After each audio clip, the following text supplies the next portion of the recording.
একটা মানুষ কতটা যে অসহায়, কারোর সাথে না চলাফেরা করেন বা না মিশেন, তাহলে আপনি, আমার মনে হয় না কখনো বুঝতে পারবেন।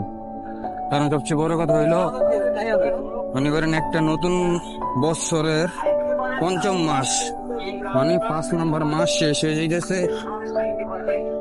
এদিক দিয়া ওই নতুন বছরের 5 মাস শেষ, এদিক দিয়ে আরেকটা নতুন জীবন নষ্ট হয়ে যাইতেছে। কথা হইলো, আজকে আমার ওই পুরাতন যে বাইকটা আছে এটা ঠিক করার জন্য একটা ভ্যান গাড়িওয়ালা ঠিক করছি। তো ভ্যান গাড়িওয়ালা মেয়েটার এই বছরই প্রথম তার মাদ্রাসায় ভর্তি হওয়ার কথা। তো এখনো বাচ্চারা সে ভর্তি করতে পারে নাই। ভর্তির জন্য তার 3,000 টাকা লাগবে। আর এই যে প্রতি 1 মাসের বেতন আটকাইছে, আর বাকি 4 মাসের বেতন নাকি দিছে। তো 4 মাসের বেতন তো দিছে, ঠিক আছে, 1 মাসের বেতন আর হইলো আপনার ভর্তি 3,000 টাকা, মোট 4,000 টাকা এখনো সে দিতে পারে নাই। বছরের 5 মাস শেষ। আল্লাহ আমার বাঁচায় রাখছে, এটাই তো অনেক কিছু। কথা হইলো, মানুষ যে কতটা কষ্টে আছে, এটা যদি আপনি তার সাথে না মিশেন, না মানে না চলেন, তাহলে আপনি বুঝতে পারবেন না, কোনোদিনই বুঝতে পারবেন না। আল্লাহ সবাই হেদায়েত দান করুক।